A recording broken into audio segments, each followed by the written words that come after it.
During this crime increase, police are seizing more guns, and that can be significant. WRTV investigates. Stephanie Wade takes us inside the high-tech labs where all of those guns end up to be examined for clues. She explains how this can be the key to solving other violent crimes happening in our city.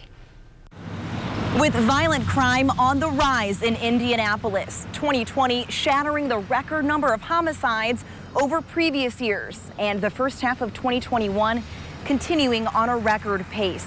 Guns are flooding the crime lab. Forensics working around the clock to hopefully glean some information that detectives can then use to get criminals off the streets. We are definitely busy, yes ma'am, every day. Guns of all sizes. Glock, Smith & Wesson. To larger handguns. We're talking like subcompact pistols. To even larger rifles. Full-size rifles like an AK style, SKS style. Are being brought to the crime lab at a staggering pace these days. We do definitely feel like it never stops. If we get too far behind, we get behind really fast. In 2020, the Indianapolis Metro Police Department recovered 3,090 firearms involved in a crime.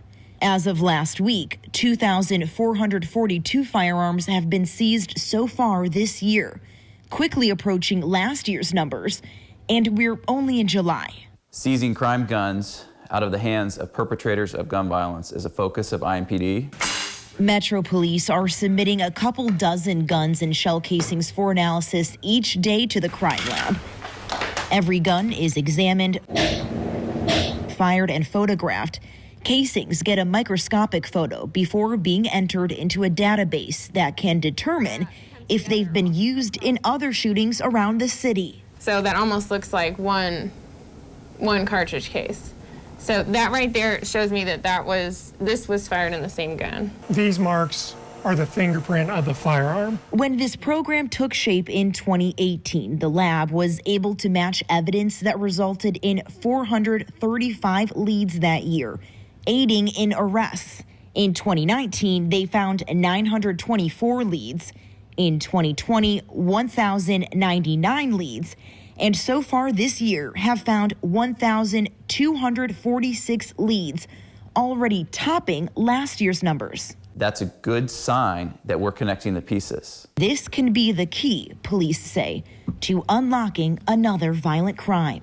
An unwitnessed homicide may link to a case where there is a witness shooting. We're able to connect multiple cases, resolve multiple cases. And that's exactly what happened in the case on Crestmore Court, where someone fired multiple shots into a home.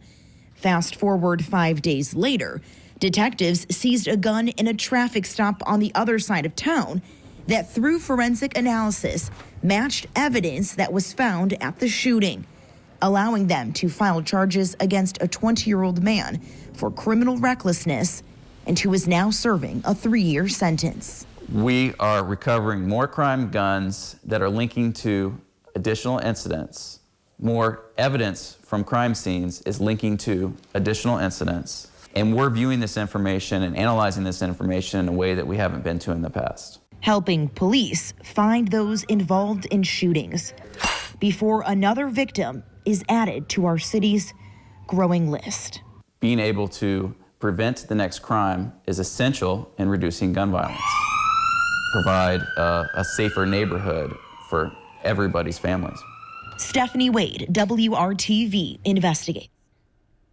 Police also say one call by a community member is all it can take to wrap up a series of investigations. And if you know anything about any crime, you are encouraged to call Crime Stoppers. You can report what you know anonymously. That number is 317-262-TIPS.